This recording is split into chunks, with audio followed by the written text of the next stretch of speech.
Good afternoon, ladies and gentlemen. You have tuned into the Rebel News live stream. I'm David Menzies, and my lovely co-host is Sheila, the She-Devil Gun Reid. And welcome back. And as you know, we are here every Tuesday and Thursday. The big boss man himself, Ezra, he does the Monday, Wednesday, and Friday shifts. And we talk about the news. We talk about what's on our mind. Sometimes we even talk about professional wrestling. So how do you like those apples? Sheila, I must ask you, what do you say? Are you disappointed or elated that we're not heading to the polls in the weeks ahead? You know, what a bunch of corrupt mafioso thugs those liberals are. On what planet do you think that you don't look like an absolute crook when you block an investigation into your own corruption? And to make the creation of a committee a confidence issue, something that has absolutely never happened. The liberals keep telling us it's too deadly out there with the coronavirus for us to leave our houses, go back to living our normal lives. And yet they were willing to force the country into an election, full-blown campaign mode out there with the people, or just to block their corruption investigation. And the worst part in all of this is that quite possibly the flakiest person in the House of Commons, save for maybe Seamus O'Regan, is in charge of everything. Like, think about this. Who's the de facto prime minister right now? It's not Justin Trudeau and it's not Chrystia Freeland. It's actually Jagmeet Singh. Oh, yeah. Because he holds the balance of power. He's in charge. Whatever he says goes right now because Justin Trudeau needs him to hang on to power. And I don't think Jagmeet Singh has it in him right now for his party to go back to the polls. No money. We understand they're virtually broke. And so he's happy to play that card. But I want to talk, I think you nailed it, though, Sheila. The idea that the creation of a committee to look into scandal, corruption, and we know from what's been reported, talk about where there's smoke, there's fire. I mean, sometimes where there's smoke, there's just smoke. But I think in this case, with the WE scandal, Sheila, there's a raging inferno in those files. And to make the creation of a committee a non-confidence issue. Now, I can understand a government saying if you're voting against the budget, for example, that's non-confidence. And we've seen those kind of elections in the past. But you're right. Never in Canadian history has a prime minister said that supporting this committee to look into corruption. And remember, this is the guy that was all about transparency 5 years ago. Remember those remarks, Sheila? Yeah. That is a non-confidence motion, and we have to get a mandate from the people during this hellacious pandemic we're going through and all the misery that comes with it. But at the end of the day, has ever so much drama being presented in the House of Commons for what was, at the end of the day, a big nothing burger. These corrupt liberal crooks are using the pandemic to hide their own corruption. That's what this comes down to. They say they don't want to go to election because there's a pandemic, but those conservatives are going to make us because they want to investigate our own corruption. And if the NDP ever open their mouths about how corrupt the Liberals are, they can shut them just as fast. Because the only reason there is no investigation into the Liberals' corruption right now is because the NDP said we don't need an investigation. That's what it comes down to. The only reason the Liberals are not being investigated is because the NDP said, no thanks. Canadians don't deserve to know just how corrupt their politicians are. And it's insane. Sheila, I was scanning talk radio on the way into Rebel World headquarters today, and I keep hearing sound bites like this.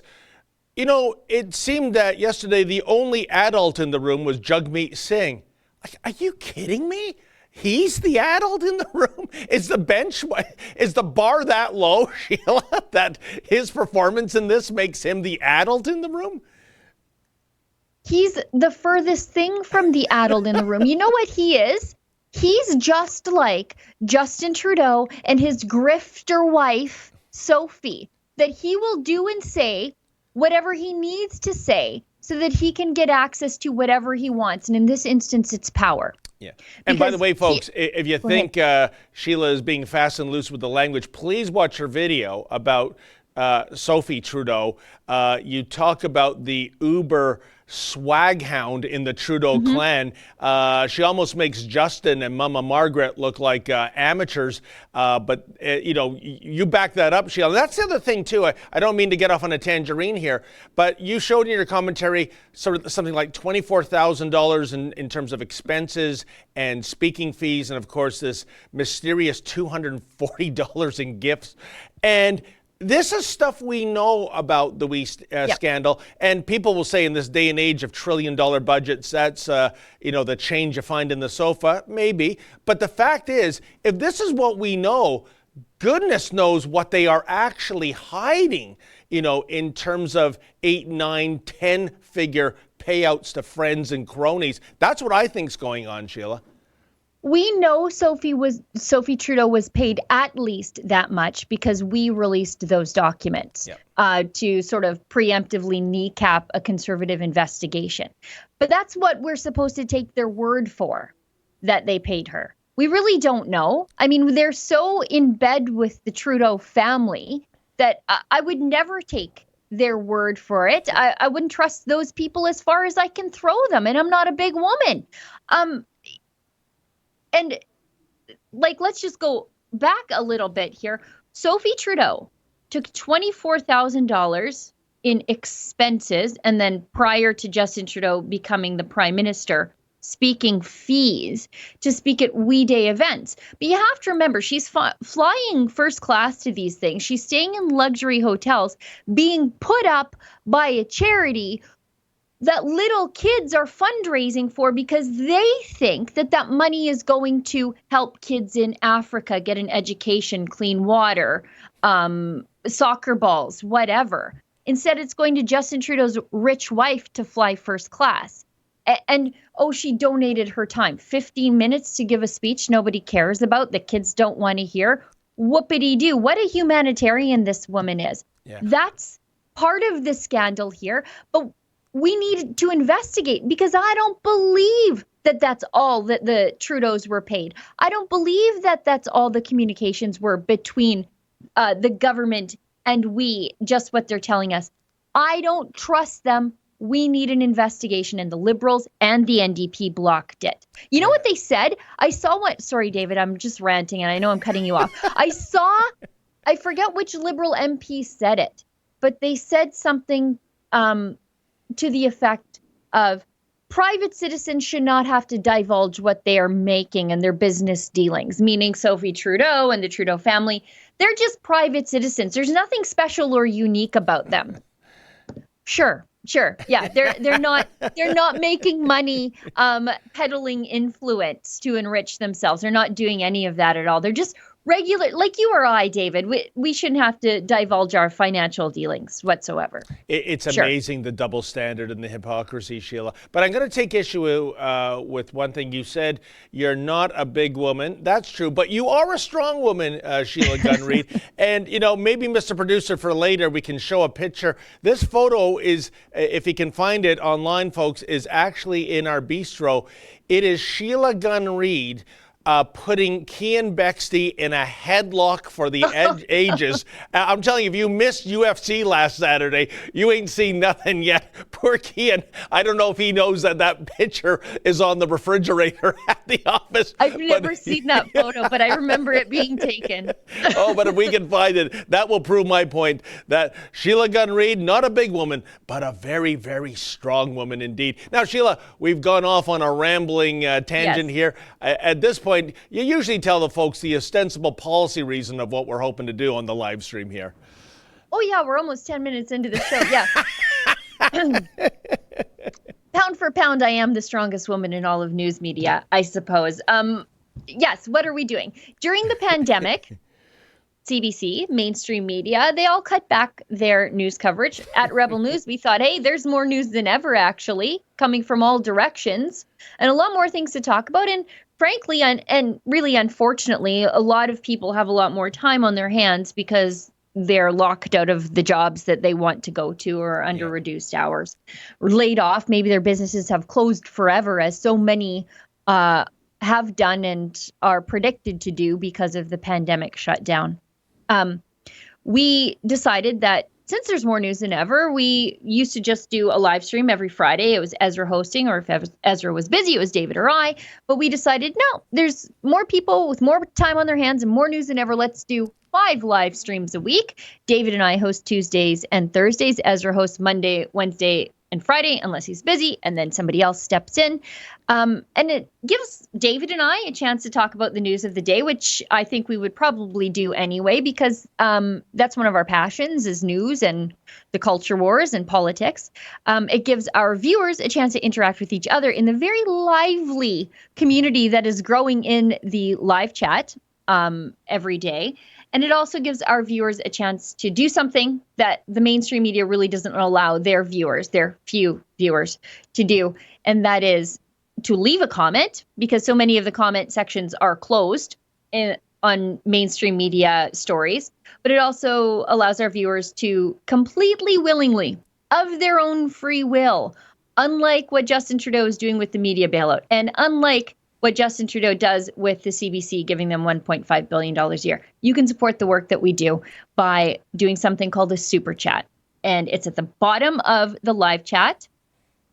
You click on the little dollar sign there. The more money you generously give to us, the more characters you get. It'll highlight your comment for everybody to see now and later, and throw a comment in there, a question in there, something you want to put on our radar, a story idea, or even just something you want to say. Maybe you want to get us off track. Maybe you want to insult us. You can do all of that through a super chat, and David or I will read your super chat on air and do our best to address it. Indeed, and Sheila, unlike the CBC, which you mentioned, you will never see on our website comments disabled for this story.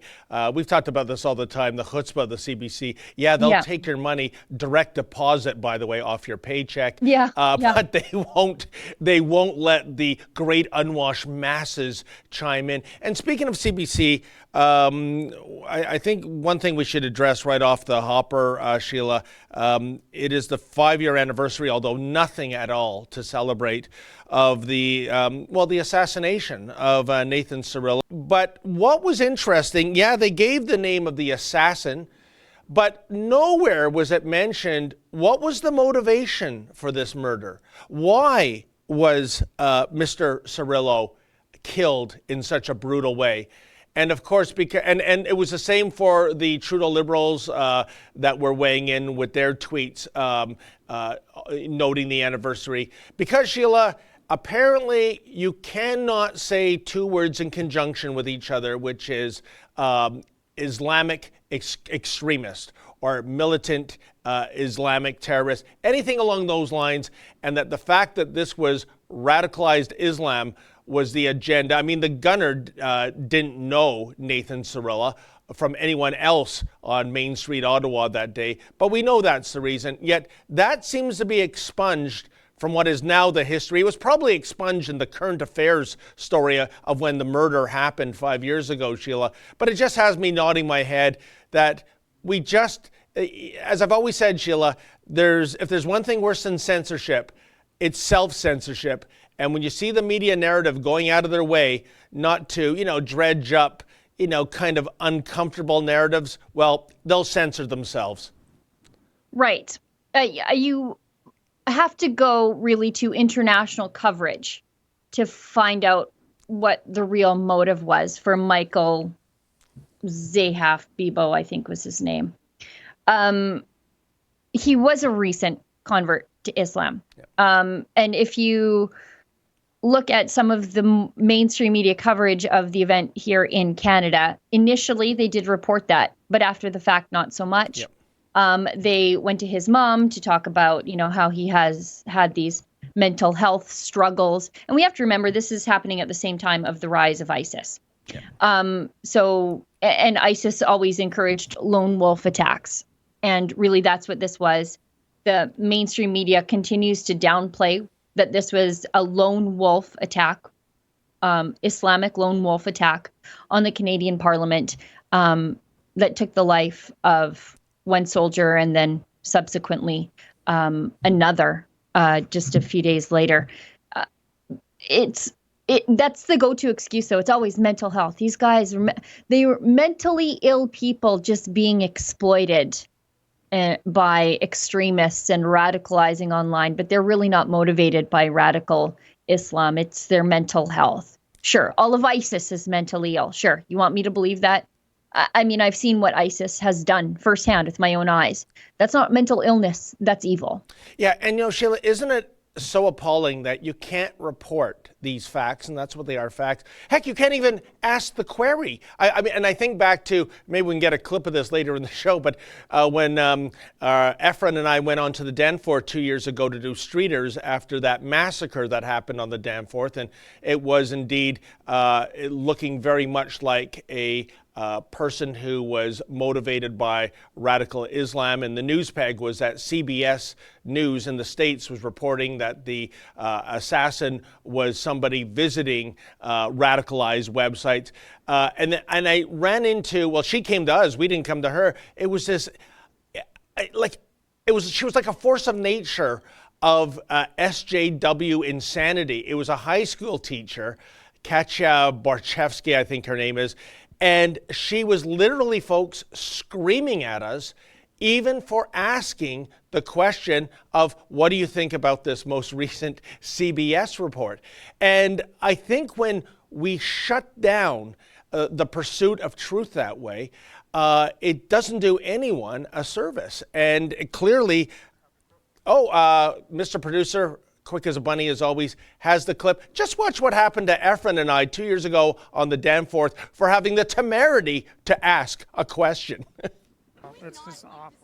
Racism, please? Can we not?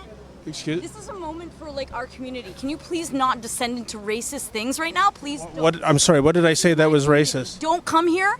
The rebel, really? You don't need to be here right now. This is our community. Folks, did I say anything that was racist? Yes, or, you asked if the man. Well, I'm actually. You asked if the shooter had visited ISIS websites. That is not. No, okay. I said CBS in the U.S. This is not okay. I said CBS in the U.S. is reporting that. Okay. The rebel is not okay. That does not represent Canadian values. Why are you so mad, ma'am? This is a news report that broke today. Can I call you back?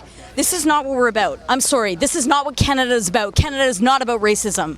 Okay, well, I will not stand for it. You're the one that's raising race. This is a wall. You just asked if the man was a part of ISIS. No, ma'am, if you listened, can I speak? I'll let you speak. Can I clarify? No, CBS in the U.S. is reporting that he had. CBS. That's like reporting on Fox. Fake news. Really? Man. Fake. The rebel. Fake news. Okay. Fake news. What's real news? People that actually have a media outlet that is real and not racist. Like CBC? Is, dude. Yes, like CBC, it's better. It's not perfect, but it's definitely better. The Rebel is a racist source of news. Because we're asking people their opinion of a mass shooting? Why? And the mass, what does the mass shooting have to do with a man that, like, come on, man. What does it have to do with a man who you didn't finish that sentence? Why should I need to? Well, because I'm trying to understand what you're saying, ma'am. About ISIS, Dacia, stop. No, we're not going home. We're not going home. We're going for ice cream. This is a community thing. We're here to take back our community. And you are not my community. You can leave now. And at that point, Sheila, she tells us to get off the sidewalk. I asked to see if she had a deed because is this your private property? And she said, no, unfortunately, because we live in a capitalist society. And then I said, well, yeah, it's a bad thing that we live in a capitalist society. She preferred socialism. And I went on to list off all the potential countries she might indeed prefer. Oh, I don't know, Venezuela, Cuba, North Korea. But as you can see, and by the way, I feel so sorry for those kids, because it's clear to me the body language is that, oh no, it's just like when mom was in the bakery 2 weeks ago or the butcher shop and she saw something triggering there and she started screaming at this poor staffer behind the counter. But the point is, and if you watch the full video, folks, that's just the preliminary stages of her eruption of SJW insanity. It goes back to, don't report facts if those facts are they're not politically correct to report, and don't even dare have the temerity to ask an insensitive question, because if you do, Sheila, you are a racist, even though race has absolutely nothing to do with the Danforth story or the Nathan Cirillo story either. That woman was Karening so hard before Karening was even a thing. She's like the godmother of modern Karens. Her poor kids were trying to get her to like put the brakes on her mouth because they recognize that you're standing there with a camera and a microphone and their mom is making a total fool of herself. I noticed there that she would even call a mainstream media outlet like CBS, I think you said, racist if it didn't fit her narrative. And unlike CBS, we don't cow to the shut-uppery of being called a racist because you're reporting the facts. But the places like CBS, they will. And so, the mainstream media, they are scared. They're scared of being called those things when you report the true facts. So then they just don't. They self-censor, which is probably worse than having a big tech oligarch do it for you. Yeah, good point. And Sheila, the idea too, to show you how uninformed she is, comparing CBS to Fox. I mean, are you Really? kidding me? And the worst, I won't go on anymore about this other than that. As the interview devolves into the depths of hell, she mentions how she has 2 political science degrees. And when I ask her what school board she's with, is it with TDSB? She says, I don't have to tell you that. And even if you were law enforcement, I know my amendment rights. Your amendment rights? I know. Does she even know what country she's living in? And this is someone with 2 political science degrees. She better get the third. The third one might be the charm. She's probably one of those career students where, everybody's subsidizing her lifestyle so that she can keep going back to school and getting degrees that really are obviously, as demonstrated there, didn't do her any good at all. And Sheila, it goes to show you too, I say this to everyone, even if you've read the book before, and I first read it in the late 70s, 1984, reread it again, because I don't think that book has ever been so relevant. And in this case, I think it's all about the concept of newspeak, putting different words, often words that are the opposite of what they mean. So the ministry of love is the last ministry you want to go to because that's where they torture people. And I think I might have mentioned this to you once before. It was a fascinating newspaper article I read it was, I think, about a year after 9/11. And it was an analysis of how various media people around the world were referring to the 19 terrorists, and that's what they are, who commandeered those planes that day.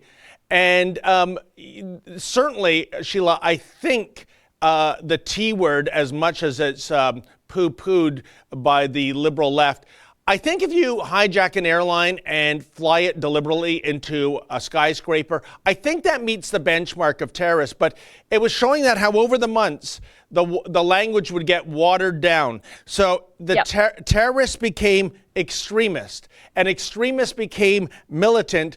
And then the best example of all, I think it was from the Pakistan Times, they referred to the 19 hijackers as protesters. Yeah, I'm going out for a protest. It involves hijacking an aircraft and killing thousands of people, but I'm just protesting. And in the words of Nancy Pelosi, I guess, mostly peaceful protesting. Yeah, they're not terrorist murderers. They're just grumpy pilots in training. Unbelievable. We should get to some of these super chats because speaking of how terrible the CBC is, we do have a Hockey Night in Canada exclusive story that we have through access to information that we should talk about. Okay, Pink Phoenix Nails gives us $1.49. I don't see a super chat, but thank you very much. Wolfcat Wildcat gives us $6.66. I hope that's on a message, but I don't see a super chat there. Matt B300. Matt B300. Thank you very much. Gives us $100. Wow. My goodness. Mr. Menzies, I missed out on seeing you last Saturday. I wanted a damn button. LOL. I think for $100 we can find you and give you a button. Hopefully I will get a chance to meet you this weekend. I will be there again, and I will be wearing my Jason Voorhees hockey mask. Sorry, hi Sheila, hello from Kingston. Hi. well, Matt B, I'm sorry I missed you. I literally gave out about 500 of those buttons. And, usually we sell them, maskexemption.ca, but for a $100 donation, you're definitely going to get at least 10 buttons, if not more. The story of the buttons I'm handing out for free as opposed to the ones we're selling. We had a very generous donor buy a few thousand of these buttons, and he said, please just hand them out as gifts on my behalf, and he wants to remain anonymous. So that's what I've been doing every Saturday. Please look for me. Actually, I'll find you. I interviewed a guy in a dog mask. Thank God Catherine McKennell wasn't around last week. That could have been ugly. But a Jason Voorhees goalie mask, well, that pretty much stands out in the crowd, thankfully. And I will make sure you get some badges for that very generous donation. So thank you so much again. Guy in a dog mask, hey? I bet you could hear Catherine McKennell's stomach growling all the way from Ottawa. Let's keep going. Durfi gives us $5. Just trying to remember some of the criticism Trudeau had as the official opposition some years ago and comparing it to now. Yeah, he used to rail about transparency. And he promised the most open and transparent parliament ever. Besides this cover-up of corruption, we have appealed to the information commissioner about Justin Trudeau blocking our access to information. The information commissioner has then ruled in our favor, written to the prime minister's office saying, you must release this information. And either they just tell her no, or they decline altogether to turn over the information. She's admonished the prime minister on our behalf, and he just thinks he's above the rules. Sort of like the ethics rules, I guess. Well, you know what, Sheila? On that note, here's a quote, and I wonder who said this. Bits of blacked out documents with key information missing are not disclosure. Non-answers in the House are not disclosure. Rhetorical personal attacks are not disclosure. We need to get to the truth.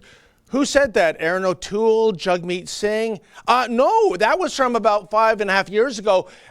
Justin Trudeau, when he was in opposition to Stephen Harper about information about how Canadians how prisoners were being treated in Afghanistan. Can you believe Justin Trudeau uttered those words? What did he do? Forget about those principles and standards in 2020, Sheila? I can believe that he uttered those words about suspected terrorists in Afghanistan, and he's concerned about their treatment. I actually can believe that, but I didn't recognize it because you obviously took out all the ums, ers, and ahs that Justin Trudeau uses as crutch words when he's trying to put his brain in gear. Let's keep going. Leard Kintyre gives us $2. Newer Rebel videos aren't on top on YouTube. Why? I'm not sure. Could be a YouTube algorithm thing. Varying Redbeard gives us £5. Rebel Truth, thank you very much. Proud Boys Calgary. My mother-in-law says governments are using COVID spending to distract from prior debt levels. Yeah, I'm sure. Join the real Canadian Proud Boys before we get camped. Stuck in a re-education camp? Probably. ProudBoysCalgary.com. Yeah, the government's now, I mean, it's just explosive spending. And it's so funny to hear, you know, when you go back in time, like David just did, people talking about Stephen Harper's spending levels, to see just how out of control the spending levels are now. And there's really no end in sight. They don't plan on dialing it back. Apparently the budget's going to balance itself is the financial plan for this country. I guess the pandemic is going to cure itself too, Sheila, going by that logic. By the way, Sheila, I'm not being funny here, and I've asked economists this question as well. What did Justin Trudeau mean by the budget will balance itself? I got nothing. What do you say, my friend? I think he thought that just by virtue of him being elected into his God-given role as the Prime Minister of Canada, because I don't actually think he wanted the job and the work that it entails for the reasons that most people get into, like the prime ministership, because they think they have ideas that can make the country better. I think he just thought, well, it's my turn. My dad was the prime minister. It's my job, right? Like, it's inheriting the family business. Sort of like Bill Morneau, I guess. I think that he thought that the business community, for some reason, would just be so in love with him that the economy would burn with passion for him. You know, like building the economy from the heart outward. He literally said that. I think that he thought that there would just be this burning love affair for Justin Trudeau, that it would overheat the economy, and that would cause this massive boom in economic activity, and the budget would just balance itself. Just You know what, Sheila? I think he thought that. This is why I love you so, because you're not just another pretty face. You have a brain. And that is the most coherent explanation in 5 years of me trying to get an explanation. And I think you're right. And I think he based that unbelievable train of logic on the presumption that, as you said, because of his bloodline, that's going to get business people to be generously donating money. And I think he said that also because he's never built anything. He's never had a long-term full-time job. I mean, part-time drama teacher, I think a bouncer, a snowboard instructor, because he didn't have to work hard for a living. He's a trust fund baby. So he doesn't have a clue how business works. The fact that he would have this presumption that if I say the nice virtue signaling things, business people, entrepreneurs will open their wallets and toss money into the deficit. Unbelievable, but I think you nailed it. Yeah, I think he obviously truly doesn't understand the things that matter to entrepreneurs, to small business owners, to employees of small business owners. He doesn't have a clue. He thinks that, for him, the family business before he became prime minister was giving speeches nobody wanted to hear and getting paid ridiculous amounts of money to do it. That was the family business. Even from charities, Sheila. From charities, from teachers' unions too, but from charities. That was his thing. That was, for him, that was his small business. Wow. And so he was getting paid to talk about platitudes. So why wouldn't platitudes superheat the economy? Why wouldn't it do that too? I think that was Justin Trudeau's logic. Let's keep going. Timothy Powell gives us £5. I don't see a super chat. Thank you very much. Durfi gives us $5. CBC's $1.5 billion plus could really come in handy for some out-of-work taxpayers right now. Yeah, I see that Rosie Barton's getting a new show, and she hopes everyone will watch, which they won't because it's on the CBC. A new show? You mean they're bringing back the Gong Show? Didn't she get run out of her old show because she didn't check enough identity boxes? And so she was sort of, remember they had that, like the National had like 75 people co-hosting it from every sort of subgenre of humanity because they had to meet all these like gender and identity quotas. And she was the least diverse, I guess. And so she was sort of shoved out. But she's getting her own show because it's the CBC. And of course, you fail upwards there. And so, yeah, she tweeted something like, oh, I'm getting a new show. I hope you'll watch. It's the CBC, so no one will watch. No one will care. Sheila, does that mean that the CBC is going to have to update her emoji and they're going to have to get a committee and then put it out to an art studio? I know. And you know what? CBC, all their emojis should just be one of those like sacks of money. That's all they're good for. Speaking of CBC, before we like bust ahead on some of these super chats that are really rolling in because you have the most generous people. We do. I just want to talk about this exclusive access to information story that we have up on the website today. Just came out this morning. We do hundreds of access to information filings every single year, couple a day, every single day, 300 and some odd days of the year. Very even rarely take a day off filing these things. And sometimes more often than not, we don't get a lot back, either through redactions or, the information just isn't there because I've seen the bureaucrats say stuff like, let's take this offline and talk about this in person so that there are no paper trails for me to find. But we had one. We had an exclusive access to information investigation into the CBC's strategic plan that revealed the ad revenue lost by the public broadcaster in the wake of Hockey Night in Canada being purchased by Rogers Communication. So this is one of the things that sort of irks me about the CBC as a free market conservative. Not only do we have to give them $1.5 billion a year to produce content nobody wants to watch, but they also compete in the ad space against private sector companies. Yep. Which is ridiculous. Why are we giving them money on this side and then they're fighting for ad space too on the other side? Just pick a lane, do one or the other. Actually, just do the other. Don't do the first one. Don't do the subsidy thing. But anyways, our exclusive access to information investigation goes on to say, after losing the exclusive broadcasting and advertising rights attached to the National Hockey League Saturday night games, as well as the Stanley Cup playoffs, the CBC directly, so like instantly, lost $175 million worth of advertising revenue.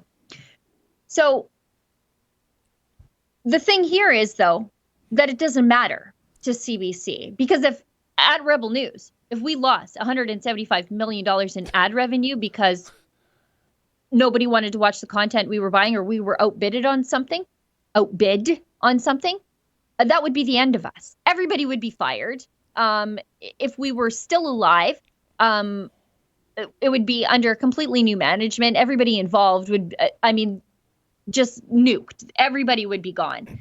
CBC, did anybody lose a job over this? I bet not. It's nothing. It's a shrug of the shoulders when the taxpayer is picking up the difference. And Sheila, I want to address something that you stated earlier, which I think is even more profound than this $175 million loss.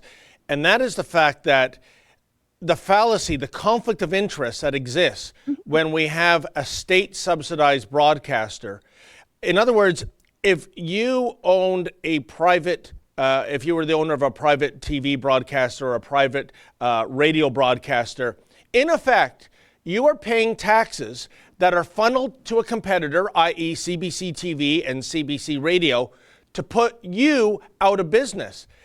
That's what it boils down to. It is not a level playing field. Now, of course, maybe things are changing these days because of all these media bailout funds, Sheila.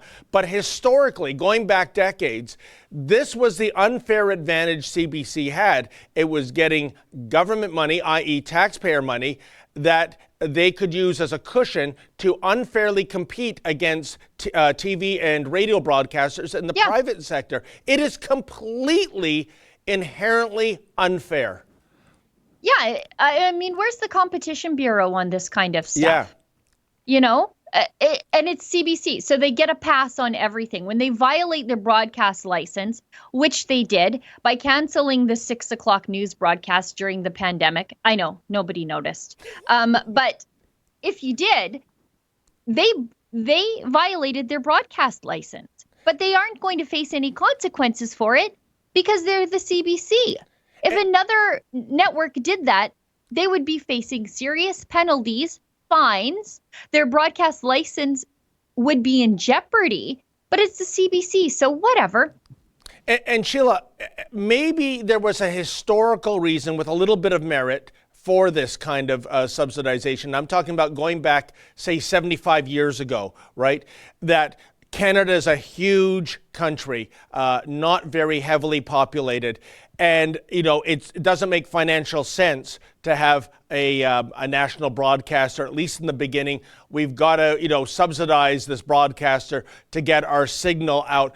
Well, and I mean, even, heck, when I lived in Newfoundland from 1975 to 77, 2 channels, CBC and CTV. I remember such lonely Friday evenings because I had no friends in Newfoundland. My choice was Tommy Hunter Country or the Donnie and Marie show. So the point is, right now in 2020, we have satellite services that if you lived in the most remote area, if you're in Tutayatuk, you can have the 500 channel TV universe if you want. Things have changed. This is an old model for ancient times that no longer deserves the handout it's getting. Well, yeah. And I mean, even I just look at my little community of Fort Saskatchewan. I think we're under 20,000 in Fort Saskatchewan. We have a radio station that's just for us. It's just for us. And it's not a CBC radio station. Actually, CBC in Edmonton, I mean, half the time they aren't even covering the Edmonton news. If you tune in after like 6 o'clock, then you get like the weird stuff like cross country checkup, which is fine. But then you get like as it happens. And I'm not sure how that's Canadian content. One time I used to live tweet as it happens, just so that the world could realize how ridiculous the CBC was in real time. But I mean, it's so outdated, the CBC model. If you have internet access, and most of the country does, if you have satellite, you have internet access. There are different ways to get your news, and you can get it locally without the bureaucracy of the CBC for a lot cheaper. And I would suggest a lot more colorful and interesting than the boring old behemoth of the Mother Corp.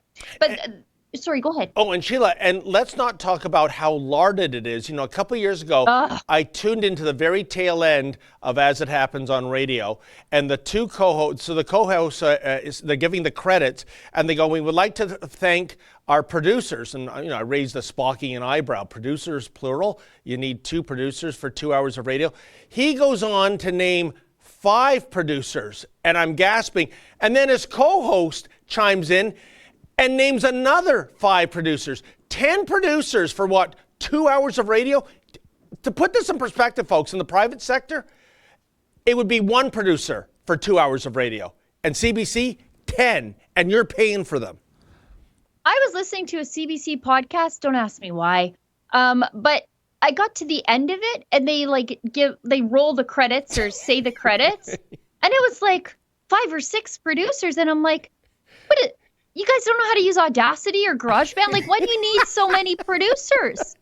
I have for audio. Yes. Like, you don't know how to do that? You don't know how to use a computer? Like, sorry, but there are people who are podcasting and kind of popular podcasters, and they are just doing it on their own. They don't have all these producers. You mean like you can easily edit it on your computer because you're usually recording with your computer, and then you hit publish on one of the podcasts like broadcast tools, and it publishes everywhere. So why do they have so many producers for just audio something or other over at the CBC for a half an hour of audio that airs every 2 weeks? It's incredible. And one last thing on this file on how things are so horrible in 2020 and this Hockey Night in Canada story that we have up on our website, Sheila. The one thing most people would tune in to the CBC religiously to watch was the first period intermission, Coach's Corner with Don Cherry. But of course, the go woke, get broke crowd for perceived insensitive comments last November, cancel cultured grapes. He's no longer there. So, and by the way, for our first few weeks, I just wanted to see what was replacing that segment. Oh my God, Sheila, just endless woke stories about athletes putting up with some sort of misery or another to their rise to the top. None of the humor, none of the wit, none of the passion, none of the candid straight talk you would get from Don Cherry. It was just, we went from grapes to a bunch of soy boys overnight. It's unwatchable. I hope that Judas Ron McLean gets laid off very, very soon. Gets what's coming to him career-wise. Yeah, it's funny that in 2020, the powers that be, who are clearly not normal people, they think that we want social justice shoehorned into literally everything, including our sports, when usually sports is the escape from that kind of garbage and nonsense. And you see it in access to information investigations all the time. I have something sitting on my desk from, I think it's Foreign Affairs Canada, and they're communicating with the Americans about the border closure, and the sign-off is just social justice garbage. It's like one of those like love wins, rainbow flag, and it's like, these are the foreign affairs bureaucrats who have this big like their sign-off tagline that describes who and what they are at the government of Canada. It's like all social justice garbage. And that's the official line from the Canadian government when we're communicating with the Americans about something kind of important like the border closure. And by the way, Sheila, just for clarification, when you mentioned foreign affairs, that is indeed the government ministry in Ottawa. It's not that department at SNC-Lavalin that is organizing prostitutes for Libyan officials, right? I mean, I kind of get confused which foreign affairs I'm supposed to be following. For Gaddafi's kid, Anyway, that sounds like a charity right there for Gaddafi's kids. Please, won't you make a donation for a prostitute? Speaking of access to information, I would be remiss if I didn't point out that these sorts of access to information investigations cost a lot of money. They're very time consuming. We have a researcher who helps us, but they are often years and years and years in the making. My investigation into the Trudeau Foundation, which is still continuing to roll out, started back in 2016. So it's taken that long and lots of appeals to get these documents. And if you'd like to help us cover the cost of asking the questions, the mainstream media and the CBC, they're definitely not going to ask them. Yep. You can do that at rebelinvestigates.com. Yeah, thanks for mentioning that, Sheila. And folks, our Ottawa-based researcher, the guy is amazing. He has a memory that would put an elephant to shame. And Sheila, the she-devil gun Reid, I'm telling you folks, nobody does better work in our great dominion in going through those reams and reams of documents. It would knock me out like a Mike Tyson right to the temple. And Sheila, you do just the best job going through that. So please, right now, give yourself a Barry Horowitz pat on the back. Okay, I'm patting myself on the back.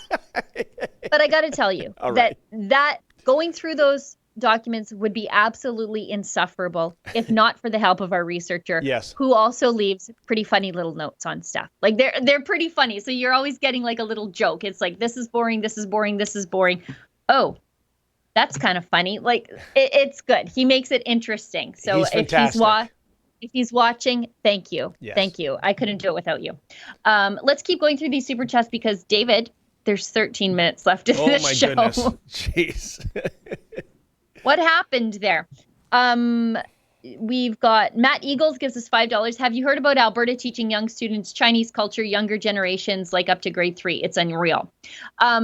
There's a big kerfuffle in Alberta right now because they're taking some things out of the curriculum and shuffling them up because they think that teaching little kids about the horrors of the residential schools is probably not the best idea at grade 1 and 2. So they're moving things up.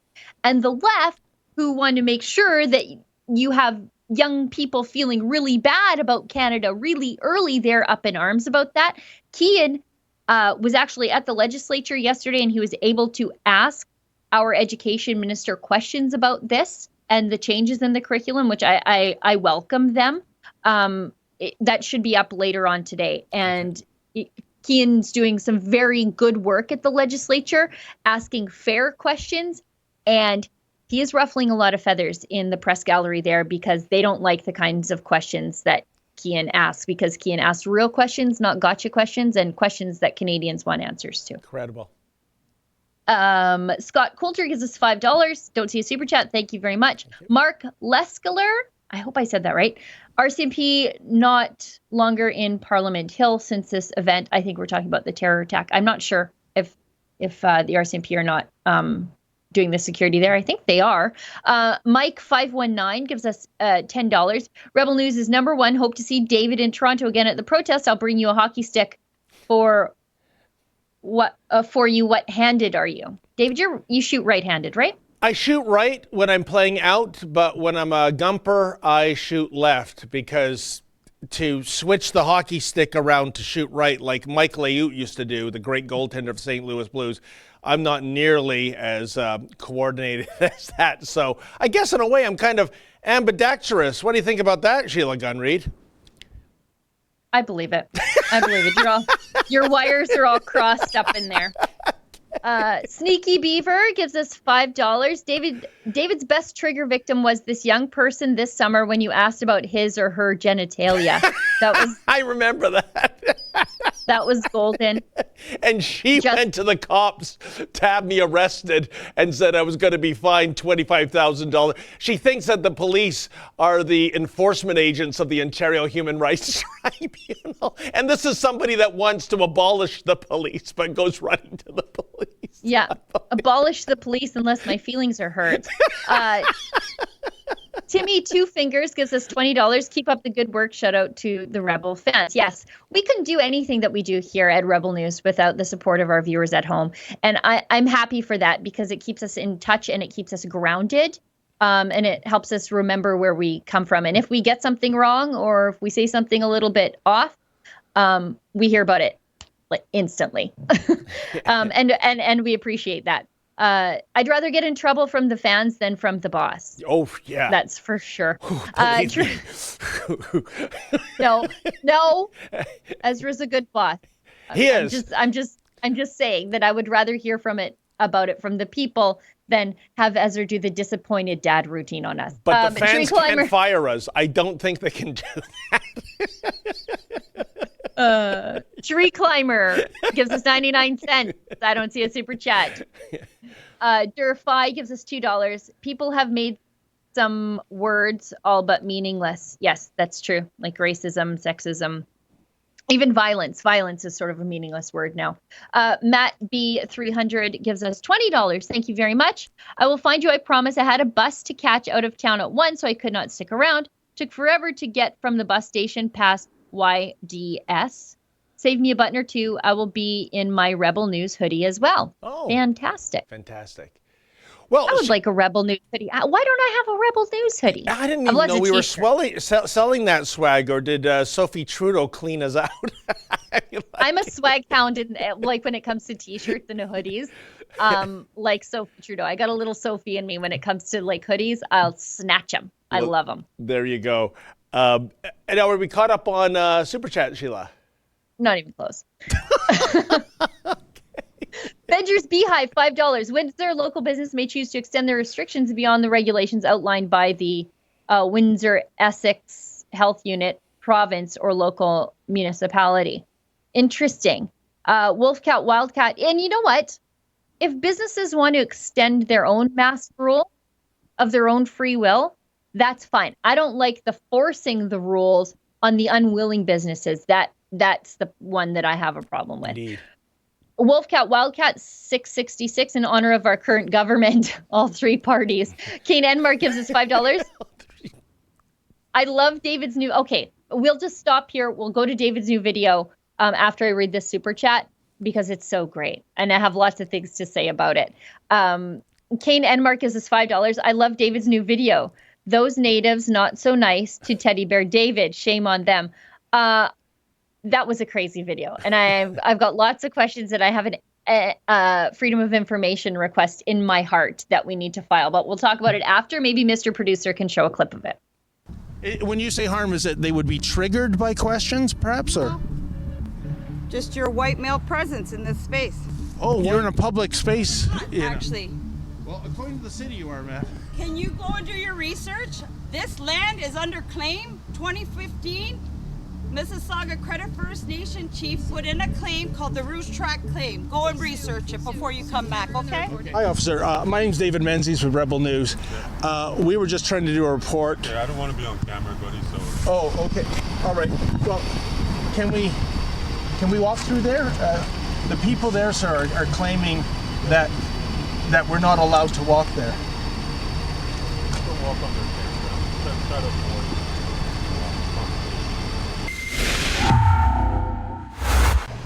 David Menzies for Rebel News here in Toronto. And folks, before I get to our story, if you can, please go to journalistdefensefund.com. Sometimes we need bodyguards, sometimes we have to pay lawyers, but it's worth it when it comes to bringing you the other side of the story. Well, I'm at Taylor Creek Park in the east end of Toronto, and you know, folks, I got to tell you, the citizens of Toronto are really losing out on more and more park space as the year progresses. Sometimes it's the homeless tent encampment, sometimes it's activist groups like Afro-Indigenous Rising, and now here at Taylor Creek, as you can see, there is a roadblock set up here. It says Turtle Island Protector, honk for assistance, stop here, wait for assistance, this is native land. Well, actually, it is City of Toronto public land, parkland, and we were tipped off about this by a viewer. He wrote, "Dear Rebel, as a resident of the Beaches, East York riding, I have been getting increasingly concerned about an illegal occupation currently taking place at Taylor Creek Park near Dawes Road and Park Vista. This has been ignored by the media, and these trespassers have blocked off park access for the taxpayers and have made residents of the community feel unsafe. I would recommend sending someone to look into it and bring attention to the situation to the Canadian public." You know, I see a couple of people heading our way right now. Maybe we can get them to tell us what the heck is going on here at Taylor Creek Park. Hey, hi, how are you doing there? I'm David Menzies with Rebel News. And are you part of this occupation, ma'am? How about yourself? Is it okay if we go through here? No. Oh, why is that? Is this your... Property. It's private property? Oh, who owns it? If the city owns it, it's leased by the Children's Peace Theatre, and I'm the artistic director, so you can't go through. Thank you. Oh, okay then. What about the people that are camping in the park? Well, there you have it. The woman there said that it's not any of my business who's camping in the park. I hear wood being chopped. That means they've got axes. But anyways, why don't we just... You know, Sheila, that was shot 2 days ago. It was such a beautiful, sunny, warm, dry day in Toronto. As you can see, the fall colors are out at peak performance, I would say. And I don't know what it is with me in parks these days in my beloved hometown. Violent homeless people, vicious dogs, spent needles at playgrounds. But this time, it's a native occupation. It has had zero media coverage. They've been there for several weeks. We only learned about it thanks to that viewer who wants to remain anonymous because he doesn't want any kind of aggro that way. And that speaks volumes, I think. And essentially, you know, a couple of things at play here. We didn't go into the actual encampment on the advice of our bodyguards. You talk about an ambush waiting to happen. Yeah. It was completely covered in, you know, by the forest. We knew they had axes. Disturbingly, the axing of the trees stopped once we started talking. That would seem to suggest they might be preparing their axes for something else.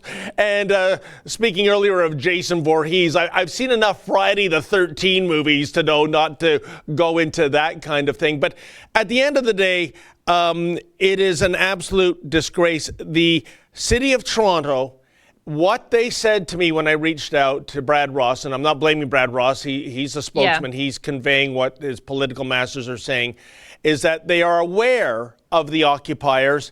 And the city hopes, that's their word, ladies and gentlemen, hopes. Fingers crossed. Yeah, pinky swear that everyone will get along.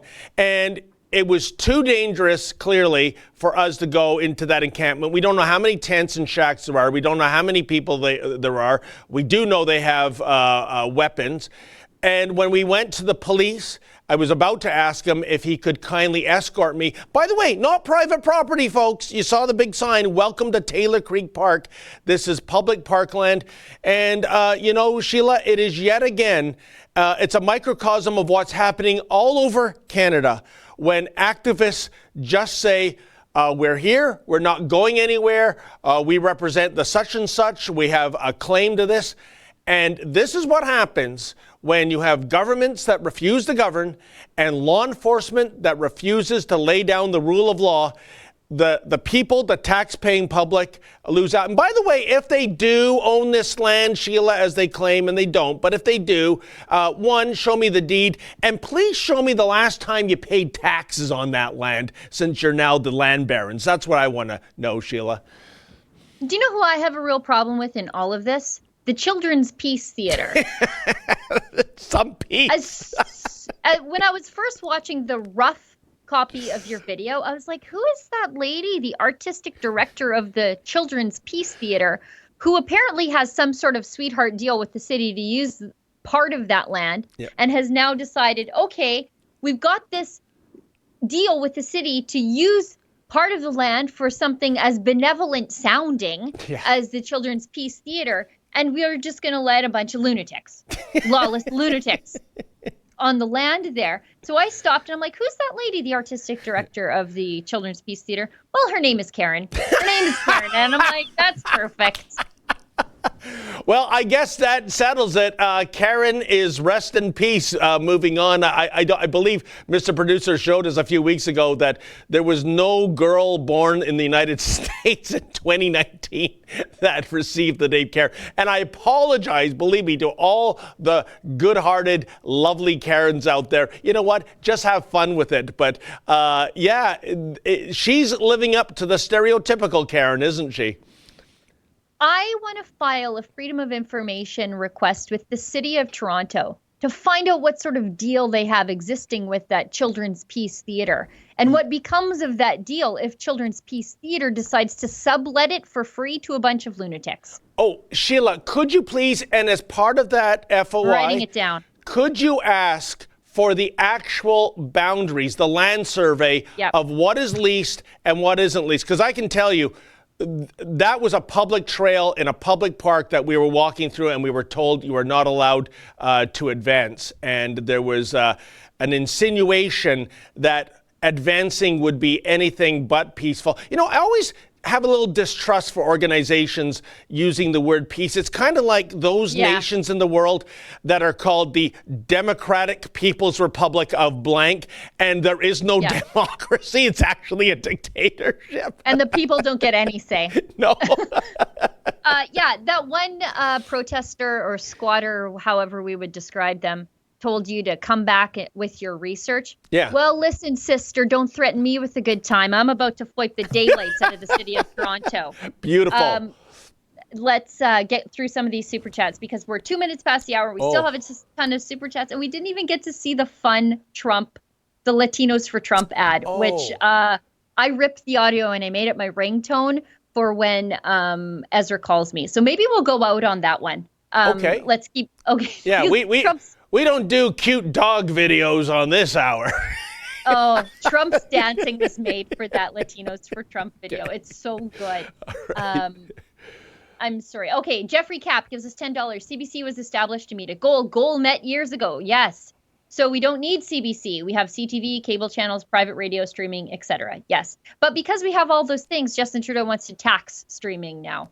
And people watch streaming because it's something that people want to watch. Yeah. And so the federal government now is like, it needs more Canadian content. And it's like, that's why we watch streaming stuff. The Canadian content is so terrible, we'll pay extra money to not watch it and watch Netflix. Please don't do that to us. So again, what's not broke, the Liberals are going to try to fix it anyway. And the Trudeau Liberals are going, we don't like this streaming. It's not boring enough.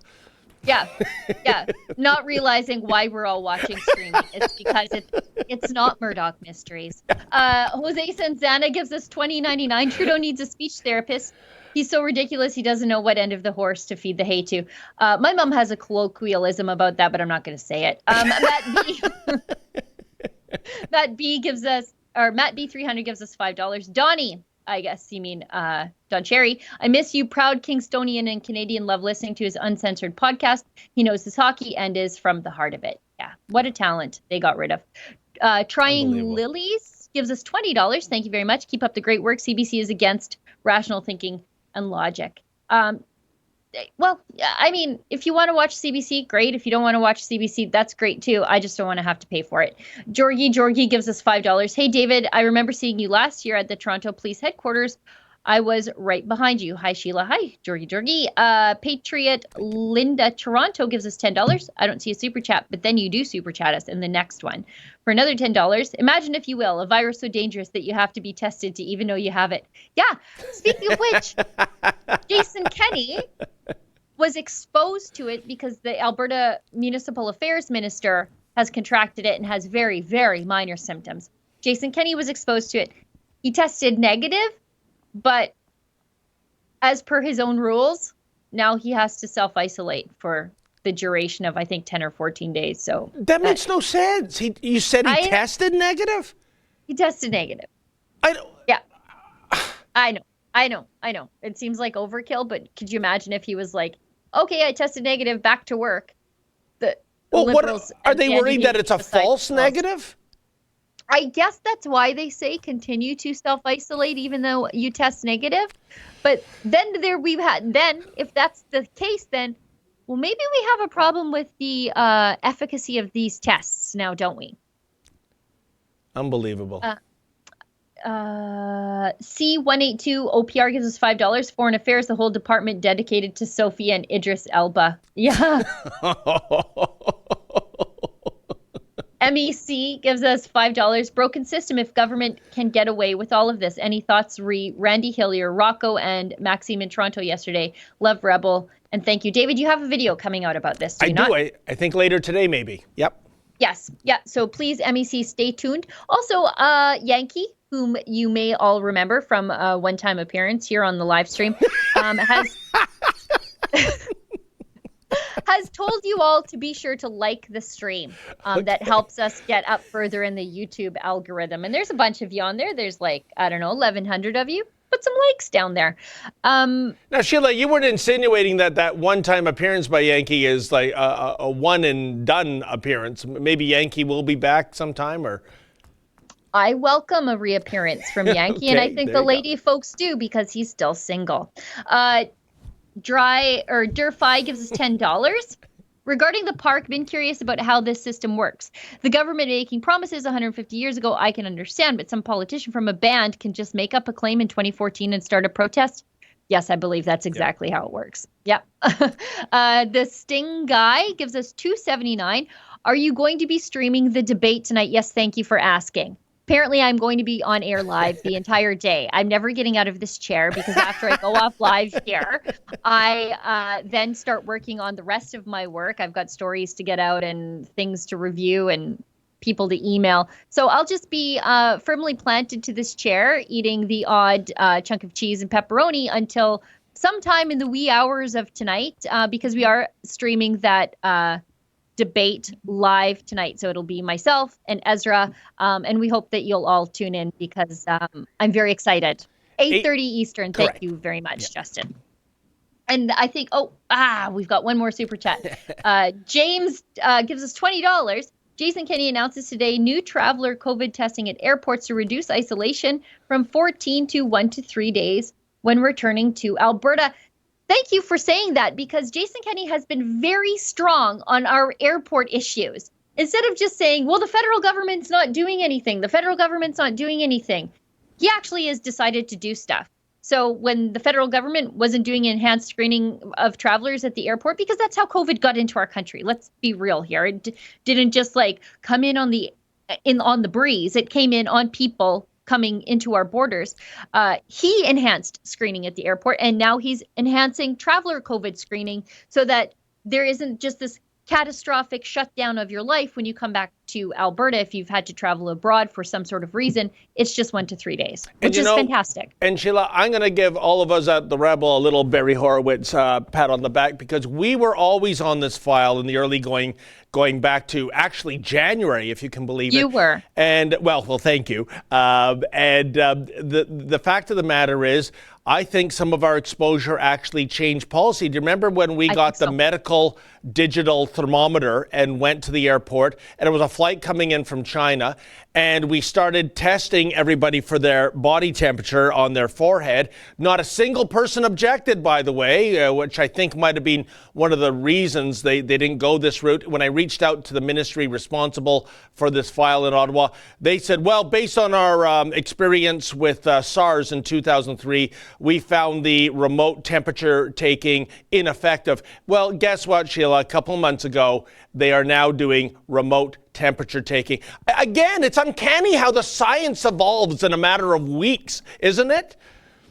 Yeah, the science evolves based on the embarrassment of the government, I think. That's how they're directly proportional. We have one more super chat, and then we've gone 10 minutes over. Holy mackerel. A C182 OPR gives us $5. I take back my last comment. Foreign Affairs is a dating agency for Sophie. Again, I don't. I'm just reading the super chats. We'll do the journalist thing here. Allegedly. Allegedly a strange wife. David, maybe you want to sign us off, and then maybe Justin can play us out with the Latinos for Trump ad, which I cannot get enough of. It's absolutely. It's well, wonderful. Sheila, a delight co-hosting with you as always. Thanks to all our viewers. A special thank you to the super chatters and, of course, Justin, Mr. Producer. And we're just going to say goodbye and play you what is now currently Sheila Gunn Reid's favorite political ad.